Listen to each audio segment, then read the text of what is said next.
Ladies and gentlemen, it is the highest honor for me to introduce you to Mr. Bob Woodruff.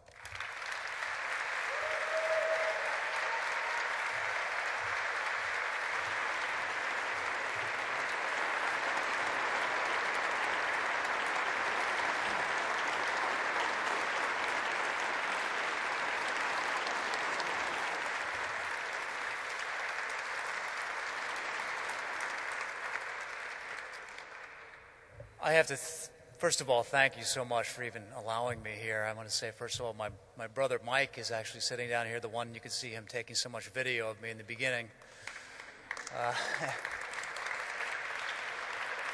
You know, ever since this happened to me in the beginning, my wife said no pictures, no video, nothing while I was in a coma for 36 days and not able to wake up.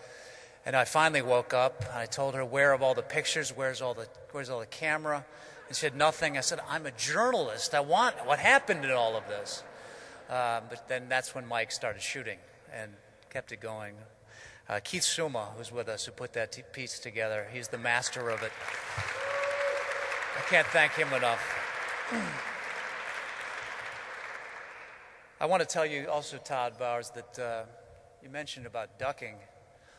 My wife, Lee, who's the general in my family, has joked many times that I made a huge mistake and I should have ducked when this happened to me, but we didn't. And you always don't get that chance.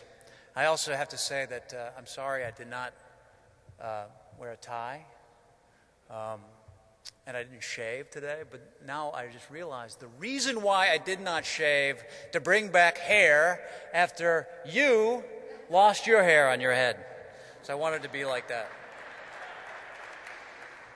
I have to tell you that when I finally did wake up and I started to learn some things I had not heard of IAVA before, I think that really tells you the story about so many people in this country. I think there's a significant difference between this war and so many wars before. Only about 1.5 million people have been in Afghanistan and Iraq in the war.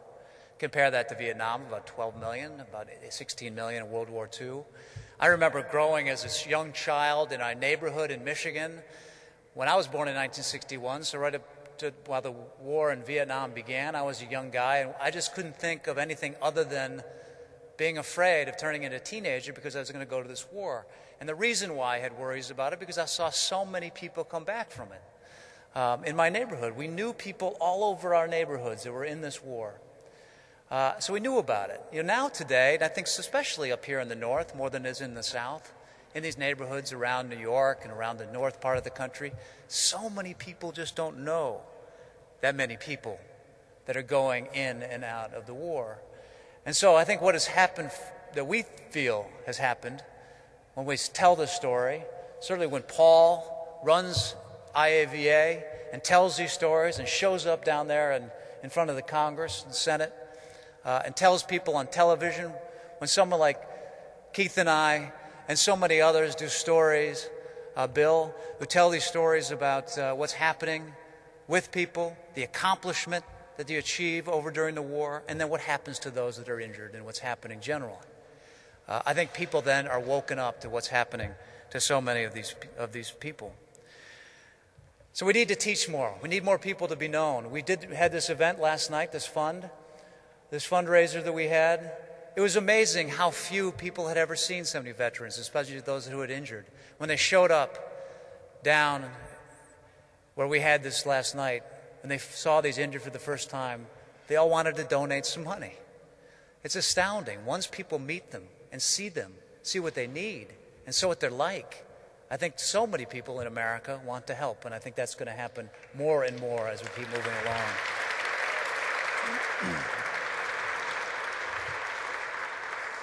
I know we talk so many about veterans, and I want to talk specifically about injured because something new has grown out of this war. The kind of TBI, traumatic brain injury we talked about, PTSD, which has been around for a long time, has not been paid a lot of attention to, but certainly if you look at the numbers and those that were saved, the doctors in this war are remarkable, the kind of people's lives that they saved. They said about 5 years ago I would have been dead for sure. Ms. Dozier of CBS, probably about 2 years ago, would not have lived, and what happened to her. So they're saving a lot of people. In my situation with traumatic brain injury, What was obvious to them was simple, because I was out. They had to remove 14 centimeters of my skull from over here in order for my brain to expand. And there wasn't a decision to be made on that, and that saved my life. So there's somebody that have obvious TBI, but there's other ones that don't have obvious TBI, and we start to learn this over time. After a month or two, there's loss of some memory, your inability to react to people, to be really emotional. All of this is lost, and people have to discover about this. I think if we can generally, as these kind of foundations that we've got, this one, the one we started, to create connections with the people that are injured, I think so better off they will be. I will tell you that for me, when I was emerging out of waking up, it was exactly almost, I think Keith reminded me again, it was just about exactly a year ago, after I was coming back into journalism, and we wanted to do this documentary that you saw pieces of here. I finally, for the very first time, went out to do an interview. And I went out to do an interview to see if I could interview again. You saw my ability to speak. And I was coming back, and the worst for me all of that time was I understood what was happening. I understood what was happening around me, but I could not really come up with so many words and names, and it was difficult. So the very first interview we did, we went down to Paul, and we interviewed him. We had a little camera, and I sat down, and the way that Keith Suma described this to me was that I could barely speak very well. I was falling asleep in the car on the way down to Rykoff's office. And then I walked in, we put the microphones on, sat down, and I fired stories at him, and he answered back, and it was almost like it came back to me suddenly.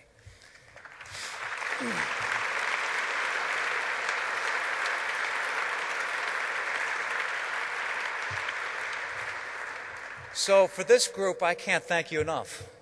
This was kind of a recreation of what I was, what I've become. And I can't thank you enough for that. But I have to say, some people say, what is the kind of rehabilitation that you have as you're getting better in these kinds of injuries? And I think part of it is going to the hospital, no question about it.